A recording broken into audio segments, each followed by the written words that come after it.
Bonjour, dans la présentation qui va suivre, et cette présentation va être accompagnée de démonstrations à partir d'une machine ici Linux qui est donc une machine virtuelle, nous allons voir la suite de l'introduction à l'installation et à la configuration d'un service DHCP.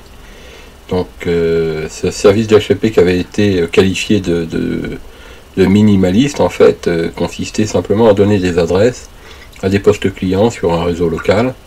Ici, on va aller un petit peu plus loin en mettant en place la discrimination de requêtes clients, c'est-à-dire en fait la possibilité de filtrer les requêtes et d'agir différemment selon le filtre. Par exemple, à l'intérieur de notre réseau, on pourrait avoir des équipements qui soient différents du type de, par exemple, des téléphones IP, et puis des imprimantes, et puis pourquoi pas des ordinateurs, bien évidemment, qui semble le plus logique. Eh bien, on pourrait catégoriser ces trois types d'équipements sous forme de configuration qui aurait pour effet de donner des adresses IP groupées aux ordinateurs, mais différentes de celles qui seraient celles des imprimantes et différentes de celles qui seraient celles destinées au téléphone IP. Et on peut aller beaucoup plus loin que cette séparation par type. On peut également, à l'intérieur d'un même type, par exemple, on va prendre les téléphones IP, on peut imaginer que pour les différentes marques des téléphones IP, on décide également d'effectuer un filtrage pour donner des adresses IP différentes selon la marque. Et encore au-delà, on pourrait affiner encore en donnant dans une même marque des adresses IP différentes en fonction du modèle. Donc, comment on fait tout ça? Eh bien, en fait, on agit sur des paramètres qui sont en fait déjà configurés sur les postes, sur les équipements clients. Alors, si on prend le cas d'un téléphone ou d'une imprimante, eh bien, au minimum, la marque et le modèle sont exprimés lors des requêtes DHCP. Donc, c'est un champ qui est rempli par des valeurs qui exprime marque, modèle et puis d'autres renseignements. Et ce champ fait partie de la trame qui sera émise lors des requêtes DHCP. Donc il suffit de connaître ce champ et de créer du côté serveur un filtre qui examine la présence de ces informations. Et en fonction de la présence de ces informations, qui va être capable d'orienter la demande.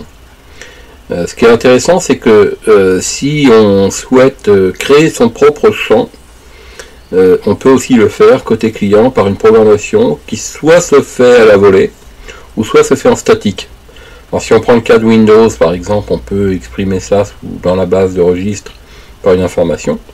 Si on prend le cas de Linux, on peut aussi le faire dans un fichier de configuration. Mais dans les deux cas, on peut aussi l'exprimer directement en ligne de commande. Alors cette particularité permet en fait de créer ses propres filtres de classification totalement arbitraire, c'est-à-dire qu'on décide par exemple d'un mot, pourquoi pas en référence avec une salle. Imaginez que vous vouliez filtrer des ordinateurs qui se trouveraient dans une salle et que cette salle s'appelle la salle 15. On pourrait créer la chaîne de caractères salle 15 et ensuite côté serveur il suffirait d'exprimer un filtre relatif à cette chaîne de caractères. Donc voilà comment ça fonctionne sur le principe. Dans les documents qui sont disponibles en accompagnement de cette présentation, alors ces documents sont disponibles lors des sessions de cours sur la plateforme de formation à distance, mais ne sont pas disponibles lors des présentations, c'est-à-dire des mises en ligne sur YouTube par exemple. Donc dans ces documents, on va trouver des explications, des exemples et puis des précisions sur les syntaxes à adopter. Moi, dans la démonstration vidéo là, qui va suivre, je vais me contenter de faire un tour d'horizon des principales fonctions, mais c'est tellement vaste au niveau des possibilités qu'on peut imaginer vouloir combiner les différents filtres en vue de créer ses propres configurations. Donc tout ne sera pas traité dans cette vidéo, c'est une présentation un peu globale. Alors comment ça se passe? Dans le dossier de configuration du DHCP que nous connaissons déjà, on a un fichier, je le rappelle, qui s'appelle dhcpd.conf pour les adresses IPv4 et Si on souhaite faire la même chose en IPv6, ce serait donc ce fichier dhcpd6.conf.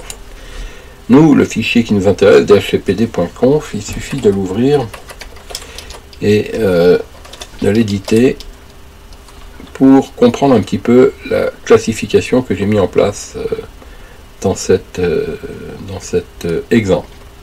Donc, alors, il faut regarder dans cette partie-là que j'ai un petit peu groupée ici. On a une classification. Alors, comment ça marche? Il y a le mot classe qui, lui, est fixé par configuration. Et puis ensuite, dans une chaîne de caractères, donc que l'on entoure, que l'on encadre de guillemets, on met la chaîne de caractères que l'on veut. Alors, par contre, on évitera les espaces ou les caractères un peu particuliers. Mais si on a une chaîne de caractères comme celle-ci, par exemple, eh ben, il suffit de compter le nombre de caractères. 1, 2, 3, 4, 5, 6 caractères.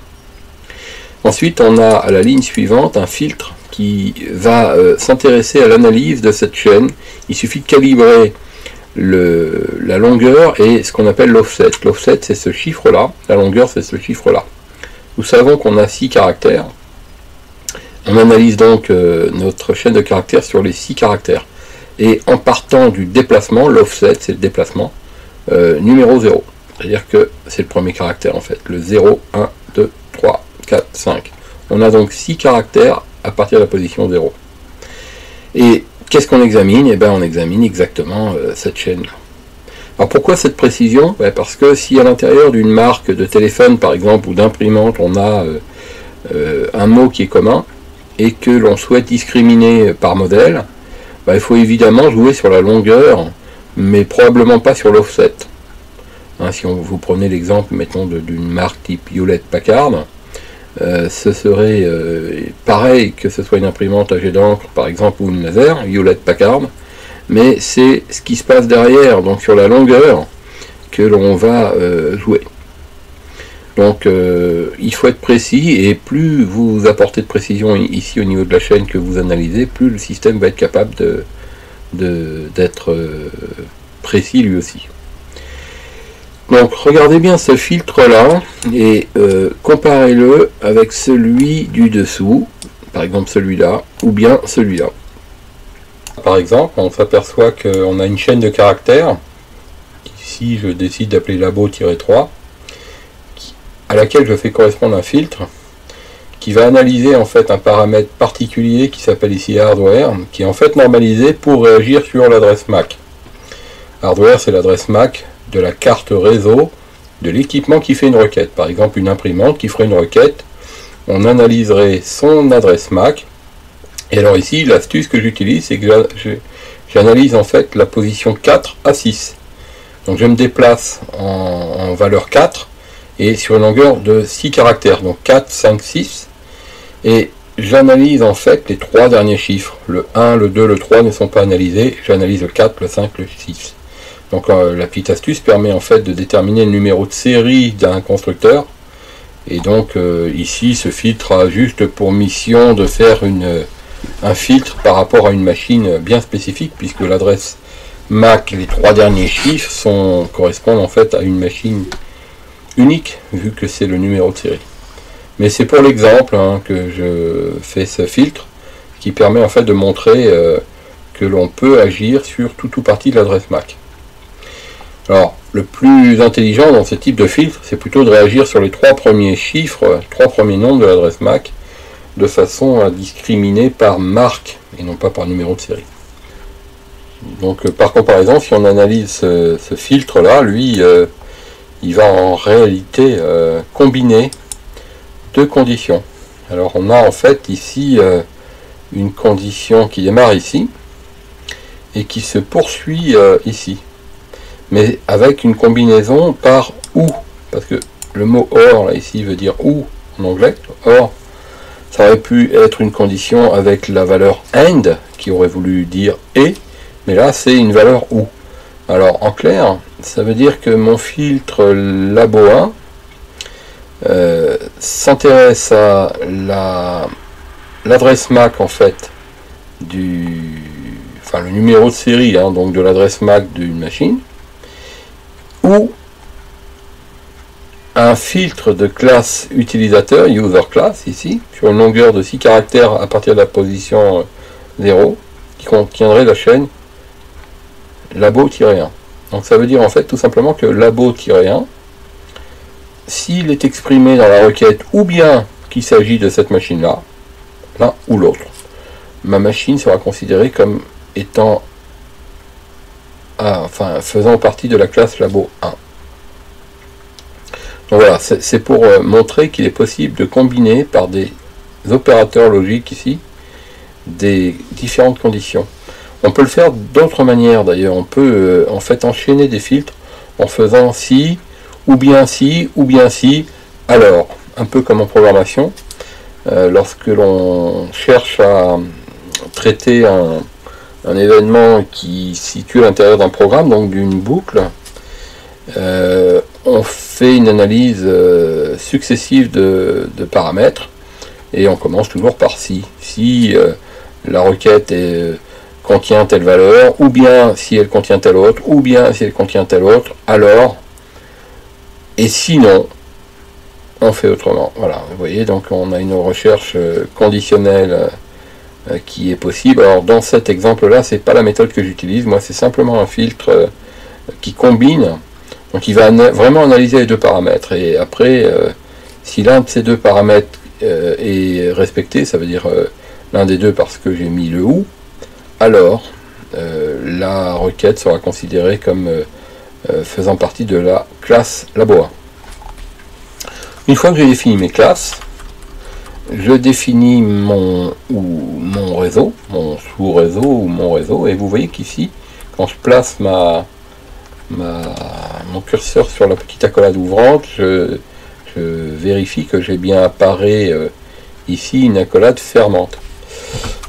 À l'intérieur de ces deux accolades, on trouve, je vais séparer un petit peu ici, 3 pools d'adresses. En fait, ces 3 pools correspondent à mes 3 classes. Donc il me faudrait au minimum 3 pools, puisque il faut que je réagisse par rapport à mes 3 classes. Si je ne respecte pas la correspondance et ou le nombre qui m'oblige, en toute logique, si j'ai 3 classes et que j'ai 3 pools, si je ne respecte pas ça, ou si je fais une erreur ou une configuration incomplète, le système refusera de démarrer, j'aurai une erreur lorsque je voudrais démarrer mon DHCP. Alors comment fonctionnent mes pools? C'est simplement en fait une succession d'étendues d'adresses qui appartiennent au réseau ici, mais qui se suivent.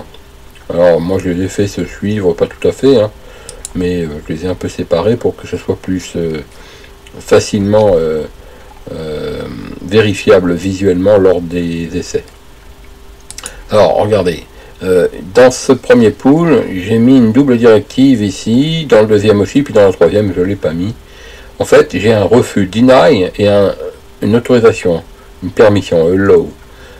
Tout ce qui n'est pas refusé, si je ne mets pas allow, si je n'avais pas mis la ligne allow, tout ce qui n'est pas refusé aurait été implicitement accepté. Alors si par exemple je n'avais mis que, mettons, cette ligne-là, c'est-à-dire que si j'avais écrit ça, toutes les machines correspondant à labo 2, toutes les ou la machine correspondant à labo 2 aurait été refusée par ce pool, mais toutes les autres auraient été acceptées implicitement. Tandis que si je rajoute ça, en fait c'est pratiquement inutile de le faire comme ça, parce que tout ce qui est ici est refusé, mais tout ce qui est ici est accepté. Donc tout ce qui est accepté refuse tout le reste en fait. Bon. Ça veut dire en clair que si je ne mets pas maintenant cette ligne et que je mets celle-ci, j'accepte uniquement les membres reconnus de labo 1. Et vous voyez ici, j'ai fait la même chose, donc j'aurais pu faire comme ça. Voilà. Ça, normalement, ça permet d'autoriser et de refuser tout le reste. Le deny est donc plutôt utilisé pour faire une exception, plutôt que globaliser une configuration. Alors voilà ce que ça donne. Donc on a les 3 pools d'adresses, labo 1, labo 2, labo 3.